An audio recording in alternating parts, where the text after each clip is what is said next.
Halo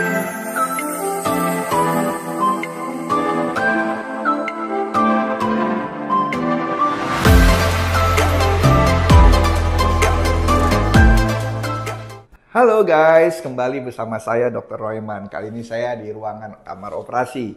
Saya akan membahas satu topik yang sangat penting, yaitu aneurisma aorta abdominalis. Apa itu aneurisma aorta abdominalis? Adalah pelebaran abdominal aorta abdominalis lebih dari 3 cm. Akibat melemahnya dinding pembuluh darah, biasanya terjadi di segmen infrarenal. Lihat di gambar ini. Penyebabnya adalah aterosklerosis atau perkapuran pembuluh darah. Ini yang paling sering guys. Ada usia lanjut lebih dari 65 tahun, riwayat merokok, hipertensi, genetik pada kasus sindrom Marfan, sindrom Ehlers-Danlos. Nah, apa itu gejalanya? Gejalanya mayoritas asimptomatik. Jika simptomatik, biasanya ada nyeri punggung, bawah, ada di daerah perut sini, atau di daerah pusar, suka ada berdenyut. Nah, jika ruptur atau pecah, itu terjadi nyeri hebat, ditambah dengan tekanan darah yang menurun, dan ada massa yang berdenyut, dan ini gawat darurat atau emergensi. Komplikasi yang tersering adalah ruptur aneurisma, pecahnya pelebaran pembuluh darah tadi dengan tingkat mortalitas yang lebih dari 90%. Adanya trombosis mural, emboli distal atau lepasnya gumpalan darah dan menyumbat di pembuluh darah yang jauh. Diagnosis guys, yang paling sering kita lakukan adalah USG, ultrasonografi abdomen. Ya, itu untuk screening. Tapi yang paling penting adalah CT angiografi, CT scan, ini yang gold standard. Nah, tata laksananya ada yang konservatif jika diameternya masih kurang dari 5,5 cm atau 5 cm dan tidak menimbulkan gejala. Ada juga yang kita lakukan tindakan intervensi minimal invasif yang kita sebut EVAR, endovascular aneurysm repair. Indikasinya dilakukan bila pelebaran pembuluh darah lebih dari 5,5 cm pada pria dan pada wanita lebih dari 5 cm. Terus adanya pertumbuhan, artinya pelebaran per 6 bulan sekitar 0,5 cm. Dan ada gejala pastinya. Tata laksana berikutnya adalah pembedahan. Kita bisa lakukan aorta abdominalis replacement. Jadi diganti dengan tabung buatan yang bisa dilihat di gambar ini. Masalah yang berikutnya yang juga berbahaya adalah diseksi aorta, yaitu robekan pada lapisan intima aorta yang menyebabkan darah masuk ke lapisan media dinding dan menciptakan false lumen atau lumen palsu. Ada klasifikasinya, ada Stanford A pada aorta ascendens, ini harus emergensi bedah, ada yang Stanford B, distal dari aorta ascendens, dan biasanya medikamentosa, dan bisa EVAR jika ada komplikasi. Nah, gejalanya ada nyeri dada hebat termasuk seperti tusuk-tusuk atau robek menjalar ke punggung. Ada juga sinkop, pingsan, stroke, gagal ginjal, atau iskemia tungkai, tergantung lokasi. Artinya ada sumbatan di pembuluh darah arteri di kaki tungkai. Diagnosis tetap CT angiografi sebagai gold standard, bisa MRI atau TEE jika kondisi stabil.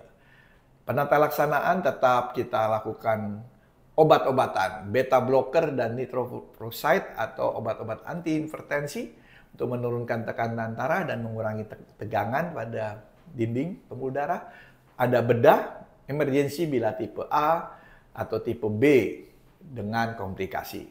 Nah, juga bisa dilakukan EVAR tadi, endovascular artery replacement, yang seperti pada kasus AAA.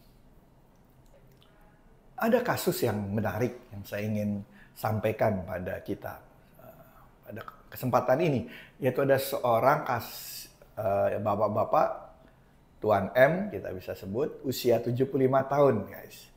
Dia riwayatnya ada nyeri perut sejak 1 minggu yang lalu. Sebelum masuk rumah sakit, dia makin memberat disertai rasa tidak nyaman di perut. Mual, muntah, dan demam di sangkal. Berat BAB atau buang air besar dan BAK, buang air kecil, normal guys. Dilakukan USG dengan hasil adanya aorta abdominalis, dilatasi hingga 4,1 cm, panjang lesi 6 cm, terdapat trombus intralumen, tebal 1,77 cm, dan sesuai aneurisma aorta abdominalis infrarenal dengan trombus mural. Dilakukan dengan CT angiografi aorta, nah bisa dilihat di gambar ini, terjadi adanya aneurisma fusiform aorta abdominalis pas infrarenal setinggi L3, memanjang hingga common iliaca arteri bilateral, disertai mural trombus pada aorta dan common iliac kiri. Adanya penetrating atherosclerotic ulcer (PAU) di common iliaca arteri kiri dan aorta infrarenal di setinggi L2. Ada juga suspek diseksi di common iliaca arteri kanan dan stenosis vaskuler multiple, mild stenosis internal iliac arteri bilateral, eksternal iliac kiri, dan common femoral kanan. Dan adanya minimal stenosis di eksternal iliac kanan dan common femoral kiri. Nah, kita lakukan analisa dan kita putuskan metode yang kita pilih adalah endovascular aortic aneurysm repair. Nah, merupakan ini pilihan invasif minimal untuk usia seperti ini dan harus sesuai juga dengan kondisi anatomisnya. Bisa juga kalau memang tidak memungkinkan dilakukan open reseksi surgical repair, itu golden standard, tapi memerlukan terapi yang definitif untuk aneurisma yang luas atau kompleks, tapi memerlukan pergantian langsung pada kerusakan segmen aorta. Dan triple A rupture merupakan emergency repair dan EVAR prefer bila memungkinkan.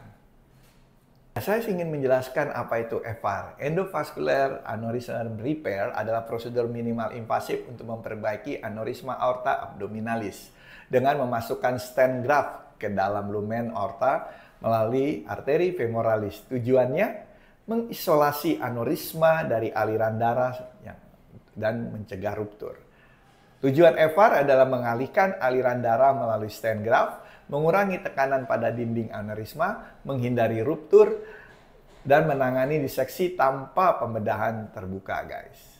Terdapat beberapa tipe graft, seperti single graft dan bifurcated graft. Stent graft tunggal yang menuju hanya ke satu arteri iliaca, bukan kedua sisi seperti bifurcated.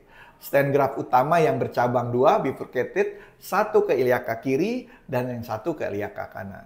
Tuan M menggunakan bifurcated karena anatomi memungkinkan pemasangan dua cabang ke arteri iliaca, tidak ada urgensi atau komplikasi besar yang membuat pendekatan AUI lebih menguntungkan.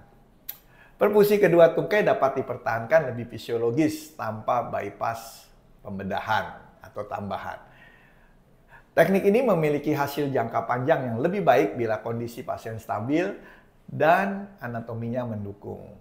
Follow up-nya pasca EVAR adalah kita lakukan CT angio 1 bulan, 6 bulan, lalu tahunan. Pantau resiko endolik kebocoran di sekitar stent. Evaluasi ukuran aneurisma seharusnya tidak bertambah. Oke, demikian guys pembahasan saya, semoga bermanfaat. Kalau Anda masih ingin informasi berikutnya atau yang lain, tonton terus di Royman BTKP channel. Jangan lupa like, share, dan subscribe. Salam sehat, Dr. Royman.